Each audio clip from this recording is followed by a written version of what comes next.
أبي شبير الشبر قاسم طوبى وصبر العنز البكير أخشى المبين الأشرف المتين العالم المبين الناصر المعين ولي الدين الوالي البري المخلص الصفي المدفون بالغري ليس بني غالب مظهر العجائب ومظهر الفضائل ومفرد الفضائل والشهاد الساقي والهدى الصالح نقطة دارة المطالب أسأل الله غالب غالب كل غالب مطالب كل مطلوب صاحب المفاخر والمناقب مولانا ومولى الكونين أمير المؤمنين أبي الحسنين علي بن أبي طالب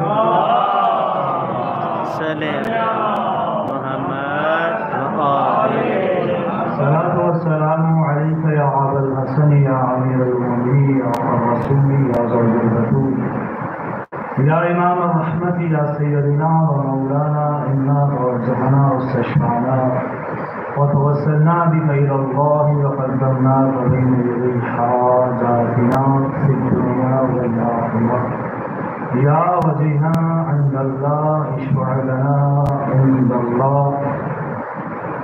أما بعد فقد قال الله تبارك وتعالى في كلام الحميد والفرقان المجيد وقوله الحق.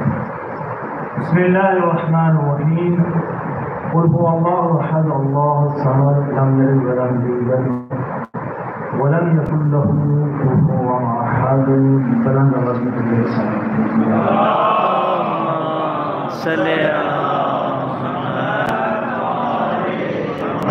محترم سامعین برادران مانی صاحبان شور برادران، یہ سلسلہ مجالس تسلسل کے ساتھ مساعد ہے اور ان سے روزہ مجالس کے اندر جتنے بھی احداث کی جس انداز میں بھی شرکت کے درخواست اور انداز کے اعتبار سے اور آج کی مجلس عبداللہ جان صاحب کے مرحومین کے ساتھ صاحب کے لیے اور اس کے علاوہ جتنے بھی مومنین تعاون فرمائے خان صاحب سکردی صاحب صداقت صاحب اشفاق صاحب رشان صاحب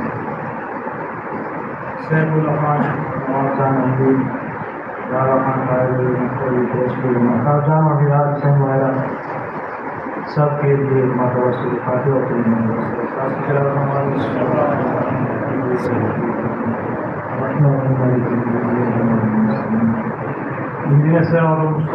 صراط الذين أنعمت عليهم غير المغضوب عليهم ولا الضالين. قل هو الله أحد الله الصمد قل هو الله أحد الله الصمد قل هو الله أحد الله الصمد لم يلد ولم يولد ولم يكن له كفوا أحد. بسم الله الرحمن الرحيم. إنا أنزلناه في ليلة القدر وما أدراك ما ليلة القدر. ليلة القدر خير من ألف شهر. تنزل الملائكة والروح فيها بإذن ربهم من كل أمر سلام هي حتى مطلع الفجر.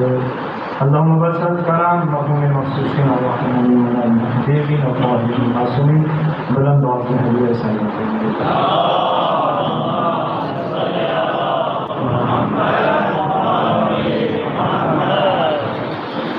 سامعین گرامی، اسلام بقیہ میرے ساتھ لیے کافی چہرے ایسے ہیں جو آشنا ہیں جن سے سامنا ہوتا ہے. میرے مزاج اور گفتگو انداز سے تقریباً آشنا ہے. پروردگار عالم اللہ تعالیٰ نے انسان کو خلق فرمایا اور اس کی ہدایت کے لیے 1,24,000 انبیاء مبعوث فرمائے اور ان کی بعثت کا مقصد بھی اللہ تعالیٰ نے بیان فرمایا. اور یہ کائنات ذات والا لا شریک نے کمال کی خلق فرمائی اور یہ کائنات خلق کرنے کے بعد اور اس کی درجہ بدرجہ تخلیق کے بعد اس نے جب انسان کو خلق فرمایا تو انسان کو اختیار دیکھی انسان سے مخاطب ہوا، مخاطب ہو کے فرمانے لگا میں نے اس